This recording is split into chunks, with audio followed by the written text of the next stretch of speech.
Hey there, how's it going? So do you want to know the best possible ways that you can farm in Diablo Immortal? Do you want to know the best ways that you can get mats, gems, and materials that you need for upgrades? Well, today in this video, I'm going to tell you everything that you need to know about farming in Diablo Immortal. Let's get started.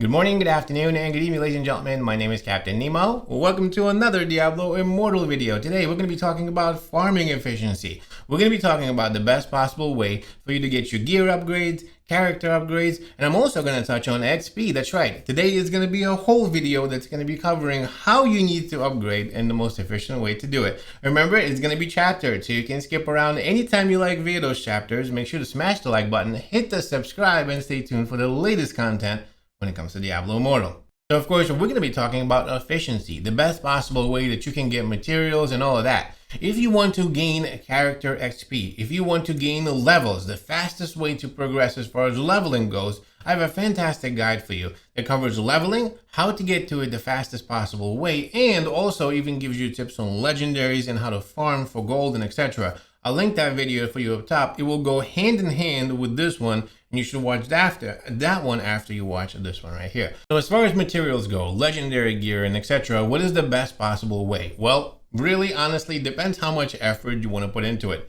Do you want to time these activities because they happen every so often? Do you want to do that, or do you just want to run around and when you see them, jump in? Either way, these are some of the activities that you definitely want to do if you're either timing them or if you're just around them when you see them. The carriage run, for example, this is an activity that's an event that happens, and this is something that you absolutely 100% want to jump into.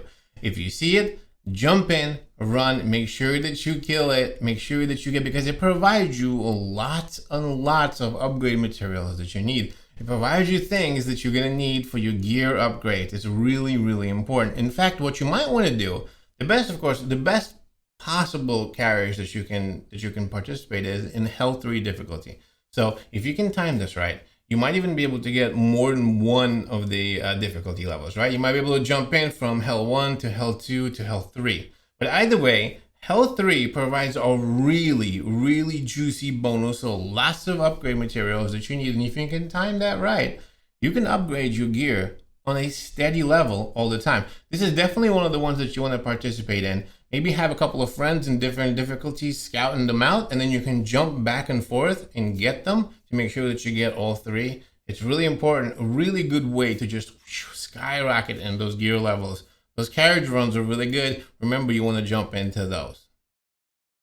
Next, you always want to try to do the Billifin PvP arena, the battle arena that happens every once in a while. Again, something that you can time, and this happens in every difficulty. So you can go from normal to H1, 2, and 3. There's a chest in each one of those. So what you're able to do is you're able to jump into this, and this activity, of course, becomes a PvP activity. So as many people get into it, all of a sudden, as soon as it locks, you all fight, and the winning team, and the key is team, will get the chest at the end. This chest guarantees you a legendary. That's right, it will guarantee you a legendary piece of gear every time you open it. So what you want to do is get together with 3 of your best buds, come in a group, go over there and take out everybody you can to beat this chest. Even if you die, as long as your team wins, you'll have access to the chest, and you'll be able to get your legendary piece of gear. If you can do that in every difficulty, that even gives you more chances to get more stuff and more gear, more upgrades. More is good. That's what you want to do. If you want to be super hardcore, you can set alarms. You can set alarms and basically go around those alarms, going to those places and trying to gather them every time. A lot of the times, if no one shows up to these, you just get the stuff for free.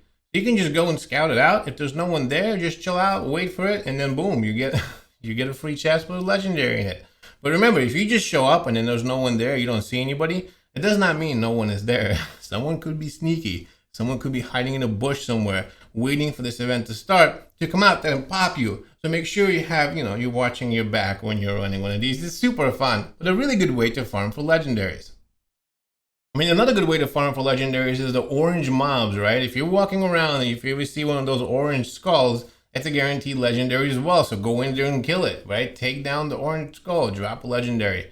That would be nice. Now, a bunch of other stuff was, of course, random. One really important thing, if you ever see a hidden layer, an underground layer, any kind of layers, those are random dungeons that appear in the world, in any zone. There's no way to map them. There's no way to logically be able to figure out where they are or how to place them. They were very random. They're designed to be that way.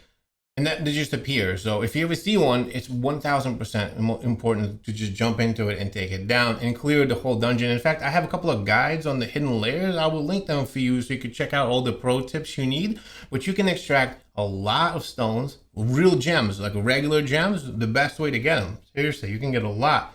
Regular gems, you can get lots of other gear and mats and etc. all from a hidden layer, just by walking around and seeing one. So if you ever see one, jump on it like there's no tomorrow. It's really important to take those down. Really, really good. Same thing with those orange mobs. And of course, there's a lot of other things that you can do to maximize efficiency. One of them, of course, is running Mad King's Breach Dungeon. As you see right here with me, Echo Hack, and a few others, we're continually running Mad King's nonstop over and over and over again. As you can see, what we're trying to do here is maximize efficiency. You might wonder, why is it all happening? Why are we just jumping out and jumping back in, jumping out and jumping back in? Because that's what we're doing. The whole idea is to try to get as many as you can in the smallest amount of time. That maximizes your efficiency, gets you the most amount of gear.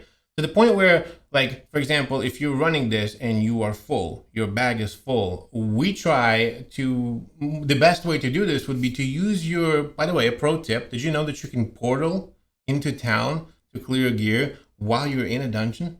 Did you know that? If you open up bags, there's a little portal blue button on the bottom over there, your bags. If you hit that button, it will portal you back into town without you having to leave the dungeon. So it increases efficiency because the others are clearing the dungeon. You can portal back into town, salvage all your gear, get all the mats, and go back into the dungeon, continually pour it, and just continually do this back and forth over and over and over and over again to maximize the efficiency. And that gets you the most gear, the most mats, the most drops for legendaries, the most XP, and the most all this and that, most, more, and that's what this is all about. And of course, the last but not least is the way to get XP. Remember to watch that video that I told you at the beginning. It's really important because that's going to get you lots of mats and XP, massacre bonuses, a lot of good stuff. That's a really good way to get lots of XP, legendaries, and etc.